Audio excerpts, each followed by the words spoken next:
Hi everyone. So this video is going to help you understand the concept of perfect competition monopoly. It will try to sort of look at assumptions, the equilibrium and efficiency. And when we look at equilibrium, we look at equilibrium in the short run and long run. And when we look at efficiency, we look at from the lens of productive, allocative, and dynamic. So this is a way we compare perfect competition and monopoly. And any market structure that you study for your A level exams, for A2 exams, you need to make sure that the market structure has these three things or these three elements which are important. That, what are the assumptions of that market structure, the equilibrium of that market structure in the short run and long run, and then lastly, the efficiency discussion, which is it good for the public or is it in working in the public interest or not? That's the keyword that we sometimes use in many questions. Let's now quickly look at the assumptions of perfect competition. Well, the first one is that all firms are price taker. The firms are too small to set their own price. They have no market power, and so the price is determined through the market forces of demand and supply. There is also complete freedom of entry and exit into the market, which means there are no barriers to entry, which in turn means that there will be a lot of competition in this market, and as a result, we will have firms with a very small market share. Third is that all firms make identical products, so you don't have any market power because your product is different from other sort of sellers. And lastly, producers and consumers have perfect knowledge, which means nobody can fool anyone. The price and the quantity and the market conditions are known to everyone, so there is not going to be any one with any information power or information asymmetry, as we say. Now, when we look at equilibrium in the short run, we say firms in the short run, they are always maximizing profits. So MC is equal to MR, and that can result in all three profits. They can make a supernormal profit, they can make a normal profit, and they can even make economic loss. So firms basically, when they make supernormal profit, price will be greater than ATC. When they make normal profit, price is equal to ATC, and then when they make economic loss, price is less than ATC. So one thing to remember is this: that when you look at firms, diagram. The demand curve is perfectly elastic, so we make a perfectly elastic demand curve because all firms are price takers, and this price is coming from the market. Let's say $10, right? Then because they are profit maximizer, demand is their MR, and profit maximization would mean that MC must equals to MR. So the rule is that since MC is equal to MR and price is MR, you will produce at this point. Now, at this point, you can have a supernormal profit like this, but you could also have an economic loss uh, or a normal profit. So if this is what you're doing with ATC, price is here at A and ATC is at point B. So if price is greater than ATC, we are making super normal profit. But there could also be a possibility of a normal profit. ATC is somewhere here. But it could also be a loss where the ATC is higher than the price. So let me quickly show you both the cases as well for revision purposes. So the normal profit is a situation where your ATC will be, for example, at a point which is equal to price. So in that case, you will have a scenario where price is equal to ATC, something like this. And while MC is equal to MR, you're making a normal profit.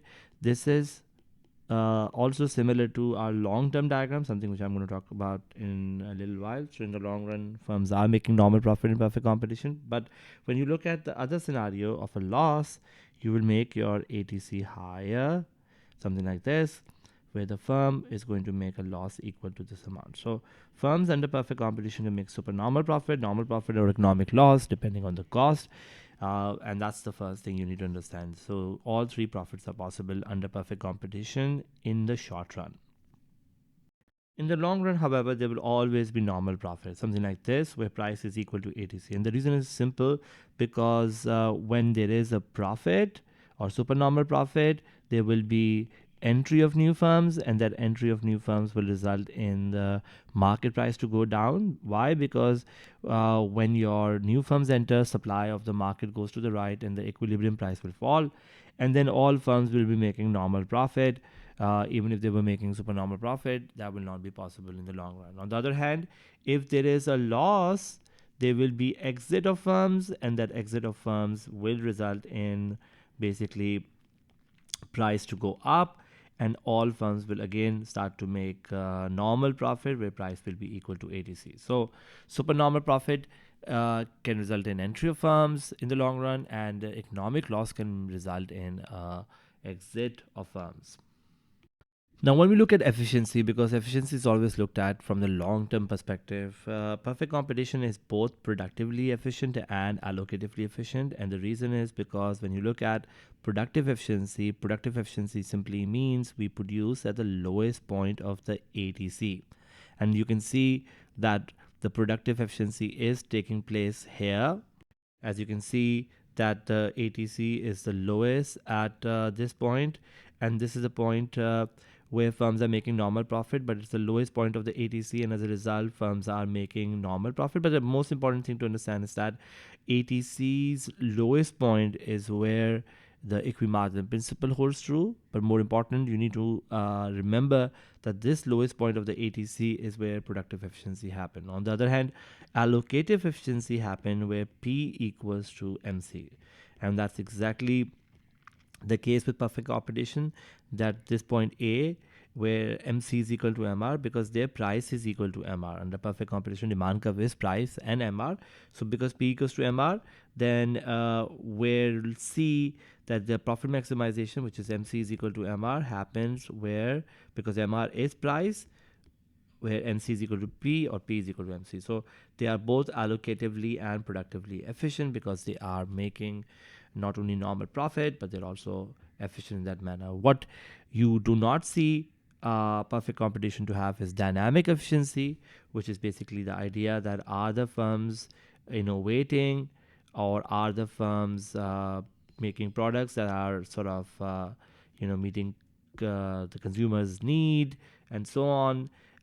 Are they making things which will be you know providing differentiation? And that's not happening because all firms under perfect competition make identical products. Now, when we look at Monopoly is the only firm in the market, so it has no rivals. And because it has significant market power, it has the ability to set its own price, so it's a price setter. The Monopoly also has a non identical product because they are the only player in the market, so they make a unique product, which means they don't have a rival because of that, also.